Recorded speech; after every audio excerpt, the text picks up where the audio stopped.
School forces student to remove Trump mask while allowing students to wear Biden masks. Already preparing that next generation of ballot counters, I see. Well done, public schools. Well played. I'm Dr. Duke. This is the Dr. Duke Show.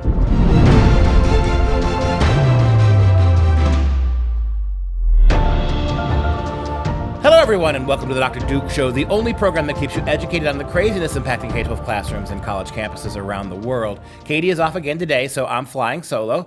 Today, we start with some more anti-Trump bias as a middle school in Mississippi recently told a student that he was not allowed to wear a Trump face mask due to its political nature, yet Biden masks, LGBTQ masks, and even Black Lives Matter masks have all been allowed in that school. So we're still dealing here with the fallout of this election. An election, by the way, that regardless of what the media tells you, has not fully been called by anybody who has authority to do so. Setting aside what's going to happen over the next few months, and it's going to be a mess, we still have stories like this that demonstrate the high level of bias against Trump supporters in media, Trump supporters in academia, Trump supporters in the public schools, Trump supporters all across the country. When looking back, reflecting of what happened a couple weeks ago when this election took place, about a week ago when this election took place, it does show you what conservatives are up against in this country. When you have the way Hollywood talks about conservatives, the way the media trivializes conservatives, the way the public schools demonize conservatives and Republicans, you wonder how these votes are even close in America today. And this is a classic example of this. We have David Ferguson, a young student, middle schooler, who wore a face mask that reads, Trump 2020, Make America Great, to Northwest Rankin High School in Mississippi. Again, Mississippi is not the coastal elites, is it, that this should be going on? Assistant Principal Lewis Bradford told him to remove it because the dress code bans political messages. Not only was Bradford's claim about the dress code false, but Northwest Rankin High has apparently allowed students and teachers without reprimand to wear face masks and other clothing supporting Democrat presidential candidate Joe Biden, gay rights, and Black Lives Matter movement politics, according to a legal warning that was sent on Election Day to the school. Show that Mike. This is the letter from the Alliance Defending Freedom, which is and God bless these conservative activist legal groups who are actually standing in the breach here. The only thing stopping between these public schools from getting away with this un-American censorship are groups like the Alliance Defending Freedom. The Alliance Defending Freedom, which is representing Ferguson, told Rankin County Board of Education President Grumpy Farmer, you know you're in Mississippi when the Rankin County Board of Education president is a fellow named Grumpy Farmer. Grumpy Farmer was notified that, quote, the dress code gives too much discretion to administrators to censor viewpoints such as Mr. Ferguson's while permitting opposing viewpoints, period. It explicitly prohibits clothing and masks with suggestive, obscene, disruptive, or vulgar designs, pictures, symbols, slogans, or statements that cause a disruption to or detract from the educational process. None of that has anything to do with supporting Donald Trump or, for that matter, supporting Joe Biden. I'm very much an equal opportunity freedom guy here. If kids want to wear Biden masks, let them. If kids want to wear Trump masks, let them. The school must, according to the Alliance Defending Freedom, the school must immediately let Ferguson wear his pro-Donald Trump mask, revise the dress code policy to prevent further discrimination based on viewpoint, and train its staff on the First Amendment rights of students, the letter says. Now, again, as in so many things, this is almost a Pyrrhic victory, isn't it, in the sense that the damage is done, the election is over. The idea that young Ferguson is going to be able to, would consider wearing that mask again is moot now. And this is what's so frustrating about not just the election, right, but all aspects of this, that by the time we're able to fight back legislatively, by the time we're able to employ organizations like the Alliance Defending Freedom, the reason we were trying to do things as conservatives has already moved forward. But we must continue to work onward.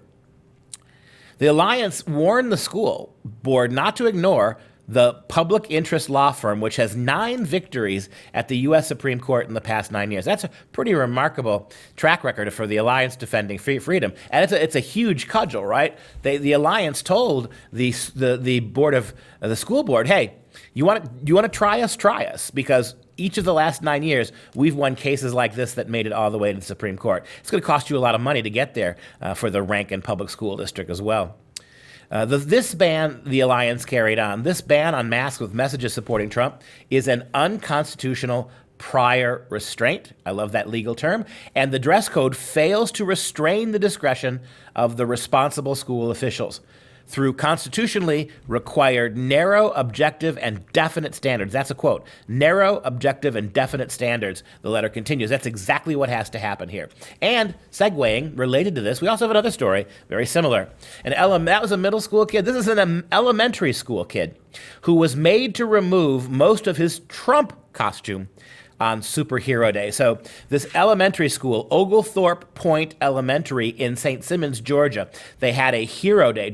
Instead of Halloween, right? Dress as your hero. And this one little elementary schooler, God bless him, dressed like Donald Trump. Bad comb over and all. And it was wonderful. Cute little costume. And he was told to dismantle most of it simply because Donald Trump was his superhero. And the way they went about this is shameful. This administrator at Oglethorpe Point Elementary in St. Simons, Georgia, asked a student to remove most of his Trump costume during Superhero Day, which took place earlier in the week, the Brunswick News reported. The male preteen's costume included a Trump 2020 hat, a Trump flag as a cape, and a red T-shirt with a blue T on it, the paper said, adding that the student was asked to remove all of that, which he did. Turns out, asking the student to remove his costume was not consistent with the school's dress code for the reasons we just saw in Mississippi. And folks turned to social media to vent their frustration at the actions of one lone liberal administrator whose identity conveniently was not disclosed by the paper. Scott Spence, superintendent of Ginn County School District, said Thursday that the district is not in the business of telling students which political party they should support. That's good. It's only if your teachers, your teachers are getting trained in gender studies and sexual human development lessons. They're getting trained in all sorts of Black Lives Matter activism. You think you take 5 minutes and give them a short training on First Amendment issues. Shows you where the head of these schools are. But the superintendent, Scott Spence, did say we're not in the business of telling students which political party they should support. I have been a school administrator for 20 years, and it seems that every 4 years when a presidential election is held, something out of the ordinary occurs in one of our schools. Doesn't that suggest to you, Scott, that they do need training? A little less 1619, a little less Black Lives Matter, Antifa nonsense. How about a little civics in your school? Wouldn't that be a nice thing? Because what happens, and it is terribly unfair to conservative students, what happens is, again, as I said a moment ago, it's always working backwards. It's always you start from the premise that to go ahead and censor the conservative kids, and then by the time this has been righted, the damage has already been done.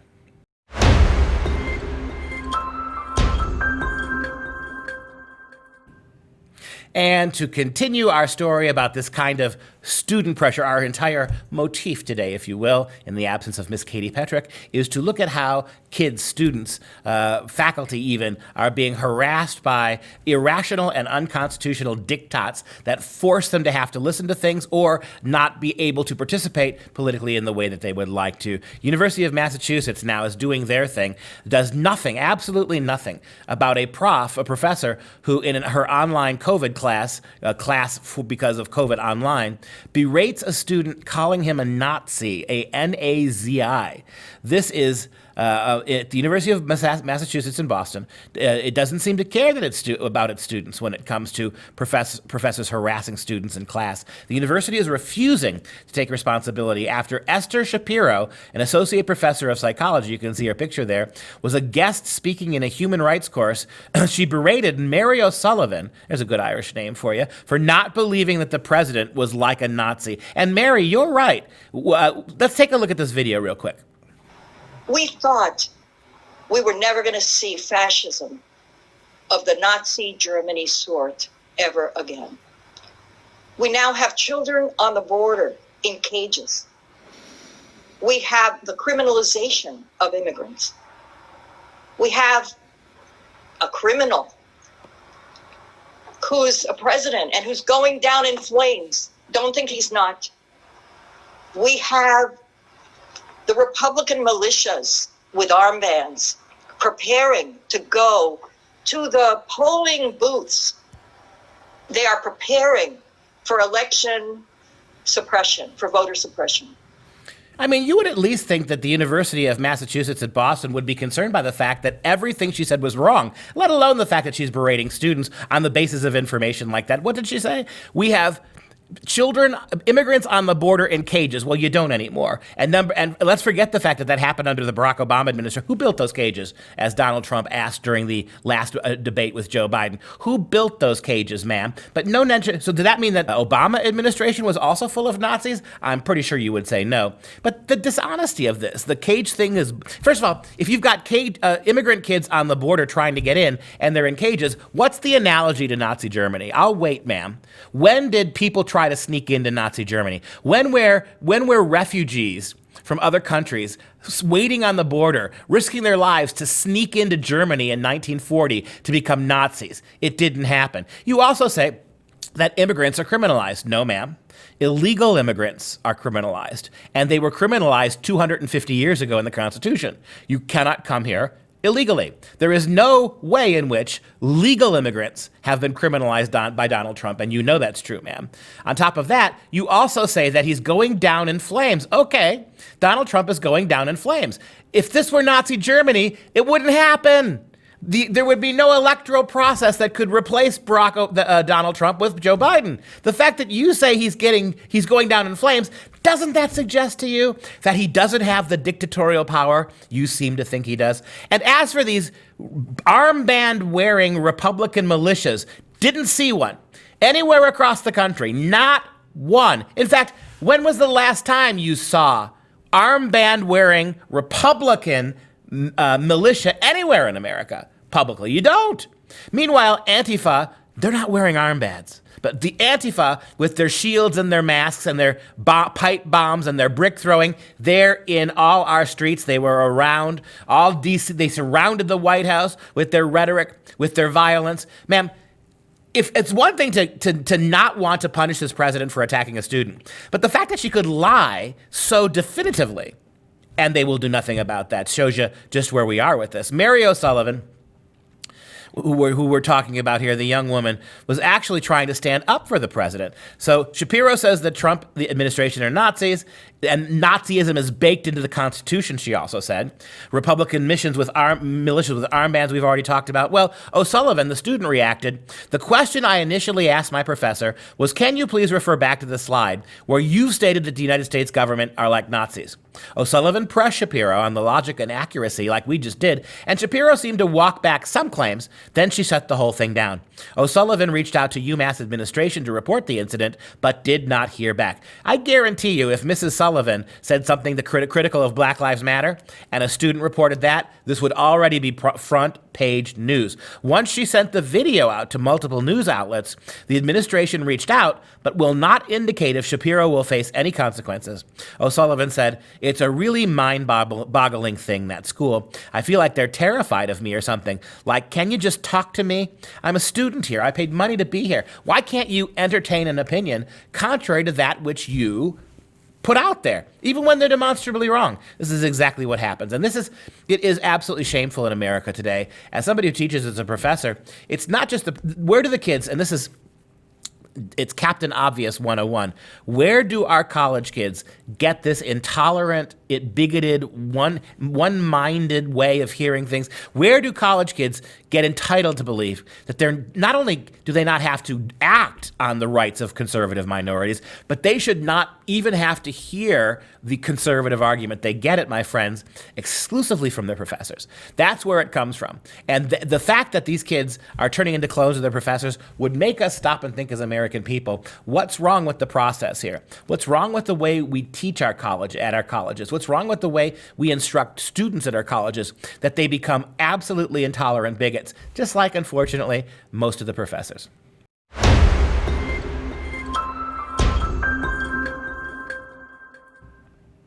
And continuing our motif today about how to be a conservative in academia means that you have a great big target on your back. And we talked about this at the beginning of the show. Is it any wonder that young people broke so definitively for Joe Biden? It turns out that in going back and looking over the elections, apparently the youth vote really didn't change that much. That's not really the story of this election, that the youth didn't push one way or the other overwhelmingly. But what's really remarkable here is how young people are getting grief just simply now. The progressives have succeeded at the universities of making conservatism like a disease. Conservatism is now linked with words like racism and homophobia and exclusion and hostility and anger and bigotry. Our latest example of this is a 13-year-old who was pulled out of school after class and lectured by his teacher because he considered Donald Trump to be a hero. Middle schoolers continue to be lectured about Trump's racism. Connor Seaman, language arts teacher at Kopachuk Middle School in Gig Harbor, Washington, Massachusetts, Mississippi. Connor Seaman, the language arts teacher here, he thought it was a good idea to keep a 13-year-old boy after class and lecture him about his support for the president.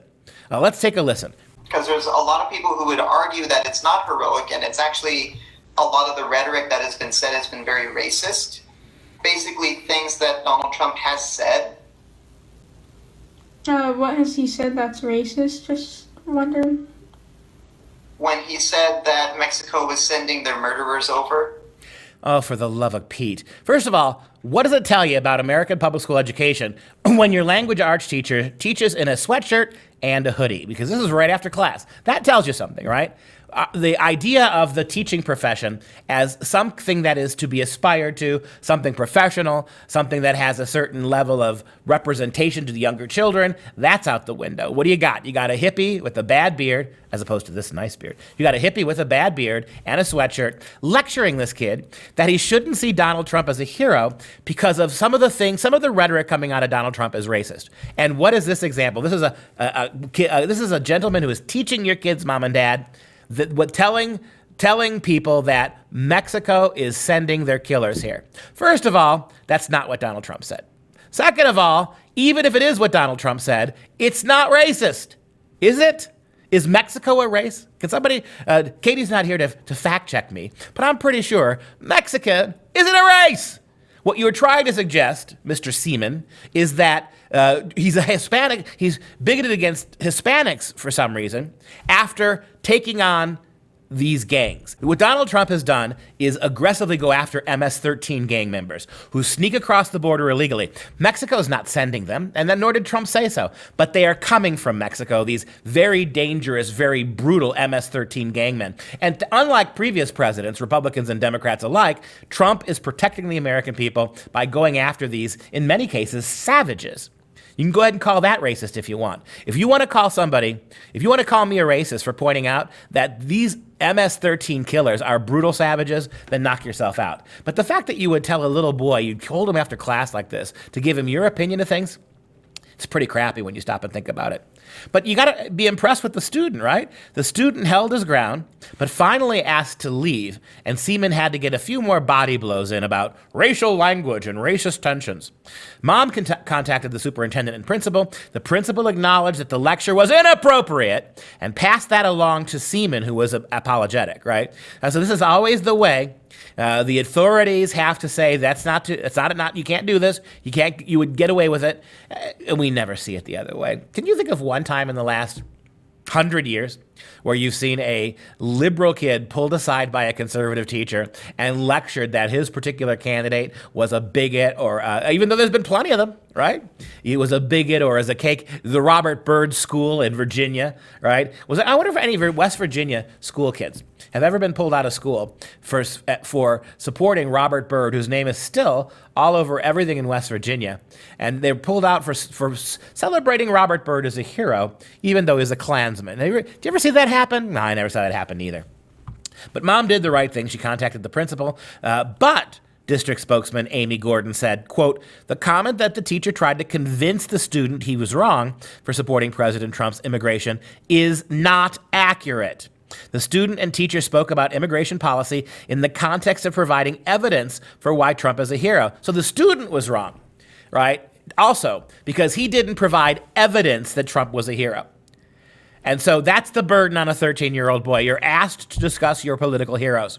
And when you do it, if you're a conservative, you have to have proof that they're heroic. What's the proof that Biden's a hero? I'll wait.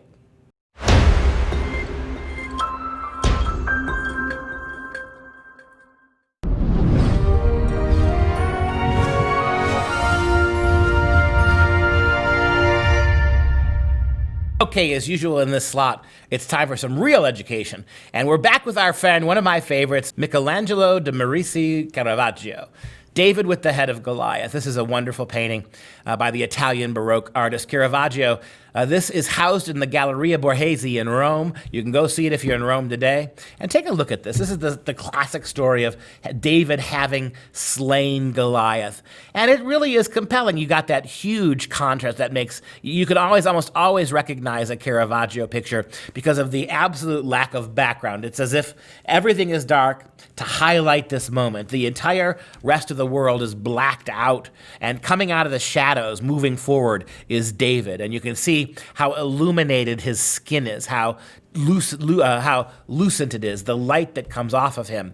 You can see how the light glints off his sword, glints off his chest, glints off his lips and his eyes. This is to tell us that this is the great conqueror, the man who conquered in the name of God, right? Remember how he had to lecture when the entire Israelite army would not go up against Goliath man to man. No one would accept the great monster's challenge.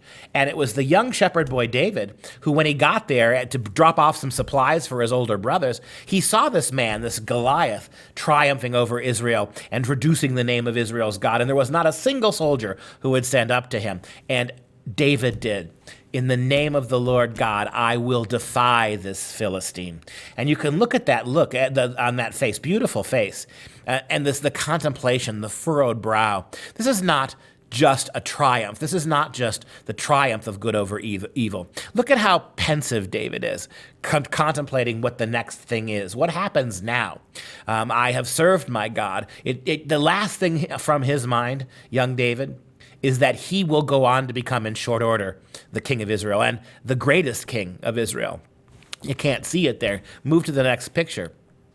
And this is one of the greatest aspects of this painting. That is a biographical picture, that autobiographical picture. That is a portrait of Caravaggio. And by this time in his life, 1610, he only had a few more months to live. He didn't have much longer to live. He was on the run. Both the underworld was trying to kill him and the authorities were trying to arrest and execute him. He was a wanted man. He had no friends. He was trying to run away from his troubles, find someplace he could go. And there Michelangelo de Merici paints his own face. This is what it was. And this is notice the lines around the eyes. Notice the rotten teeth. Notice the way the mouth gapes open, stupefied, as David holds that head by the hair. You can see on the forehead the red purple bruise, where the stone slingshotted from David, put Caravaggio out of his misery. Here you have the artist lamenting that he has no place left to run, that the law has caught up with him, that justice has been delivered, that his own life is about to come to an end. And that's a picture of tremendous piety, right? To paint yourself as the severed head. Go back to the full screen real quick, and you see it there, right? The head of the painter held by, and maybe that's why David is a little bit, perhaps, unhappy, a little bit sad. It's not just the monster Goliath, it's the very man who just painted his picture. As always, we ask you please in this time you saw in the last election how the media, how Facebook, how Twitter, how the social media has absolutely prohibited conservatives to even speak. Any suggestion that there were irregularities in this election and they will cut you off. Well, they've cut us off already. So we're asking you for a one-time $99 donation, tax deductible. You will get this lovely tumbler from us. Freedom never tasted so good. This allows us to fight back. This allows us to cover the cost of producing the show. God knows no one's getting rich here, but you can, if you like the show and you like the uniqueness of the show, nobody else brings you these stories every day. Consider a one-time $99 tax-deductible donation to keep the Dr. Duke Show doing what it does. To sign up, all you got to do is go to patriotclub.us. That's patriotclub.us. Now let's wrap things up with our fun fact of the day. Whitehouse.gov was launched in October 1994 and serves as the official White House website run by the U.S. government. Just don't visit whitehouse.com. It has some really serious adult content on it, so be careful. And that's our show. For Freedom Project, I'm Dr. Duke. Until next time, stay educated, my friends.